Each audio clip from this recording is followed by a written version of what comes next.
JD Vance is being considered the worst vice presidential pick dating back to 1972. That's like hundreds of years ago, it feels like. There is new approval polling for JD Vance that shows him losing a point of favorability every day over the last 10 days. These are insanely bad numbers. And this is why, when Trump was asked by Laura Ingraham, can you guarantee us that JD Vance was really a great pick? Trump had nothing to say other than he really likes family. When he was asked yesterday at the National Association of Black Journalists, is JD Vance ready to be president on day one as VP? Trump didn't say, yes, he is. He said something like, he's a good guy, or I've always respected him, or something like that. It appears as though even Trump is struggling to justify this selection. So take a look at this. The important data here relates to the ABC News Ipsos poll. JD Vance, about 10 days ago, was a -6 in favorability. What favorability -6 means is that your unfavorability exceeds your favorability by 6 points. Okay, about 10 days ago, JD Vance was at a -6. He is now at a -15. So let's do the math. In 10 days, he's lost 9 points, meaning with every day that goes by, with every day that JD Vance is out on the campaign trail, with every day that JD Vance is talking about childless cat ladies or videos and audio of JD Vance saying horrible things are unearthed, or Trump himself is unable to justify or even barely say anything positive about JD Vance, every single day that goes by, he is losing 1 point of favorability. An additional 1% of America, which is roughly 3.3 million people. Obviously, that includes kids, but as a general rule of thumb, 1% of America every day goes, I actually don't like this guy. I have an unfavorable view of him. I have a negative view of him. That's an absolute and total disaster. CNN's Harry Enton is calling Vance the worst pick since 1972, pointing to the childless cat lady comments and saying it's the worst vice presidential pick of my lifetime, which is really, really wild stuff. So where does this put us with regard to Trump's consideration of replacing JD Vance? I actually have no idea.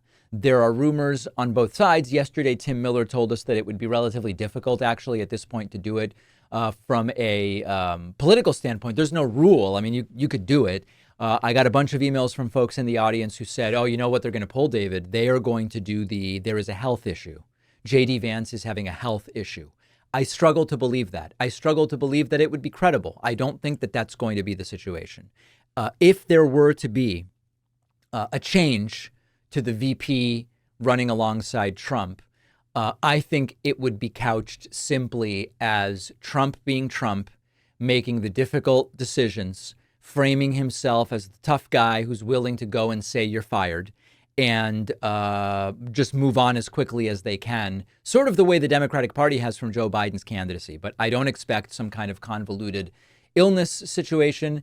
And there is also the growing aspect to this where I am no longer the only one. I was never the only one, but I am now seeing many others point to the very palpable and apparent discomfort and disengagement from Usha Vance, JD Vance's wife. And this is, of course, all speculative, circumstantial, and anecdotal. But we are seeing a lot of these data points. She previously expressed being appalled by Trump in private communications. It's very hard to imagine even the most craven and naked thirst for power, which being VP certainly gives you. It's hard to imagine that really changing her perspective on Trump. So put aside for a second that JD Vance almost certainly still thinks of Trump as a doofus as he used to. Usha Vance really seems to dislike the guy. At a recent campaign stop, a staged campaign event at a diner in Minnesota, she looked genuinely miserable. In recent images from her on the campaign plane, seeming completely disengaged, just reading a book as conversations are going on around her. Now, you could say, pictures rather than video don't represent the full story. Anything could have been going on. Absolutely. It is a speculative a sort of narrative that we are trying to build up from individual bullet points. But if I had to guess, Usha Vance is not happy with what's going on. She's not enjoying this. She doesn't like the idea of her husband being so closely associated with a guy that she finds appalling. So all of this points to trouble in paradise. Whether it leads to the replacement of JD Vance, I have absolutely no idea. I want to hear from you. Does Trump replace JD Vance? info@davidpakman.com. We'll take a very quick break and be right back. Right now, we are seeing candidates do whatever it takes to win your vote, and how the media chooses to cover certain stories, if at all, can completely shape your perspective of those candidates. But our sponsor, Ground News, is an awesome resource at a time like this. With their Vantage plan, I get access to what's called their blind spot feed that shows me stories that can be easily missed. For instance, I'm looking here at Ground News' summary about Trump distancing himself from Project 2025 amid its rising controversy, something we've been talking about. Ground News provides a great summary of the situation based on over 100 articles that Ground News found reporting on it. And Ground News shows me that almost no conservative news outlets are covering the story. Not a surprise. Ground News shows us that the right-wing outlets only report on how Trump is denying involvement with the project, while the center and left outlets are actually giving context on Trump's connections to the movement of Project 2025. Every story comes with this visual breakdown of the political biases and ownership of the reporting news outlets, which is really important to know as well.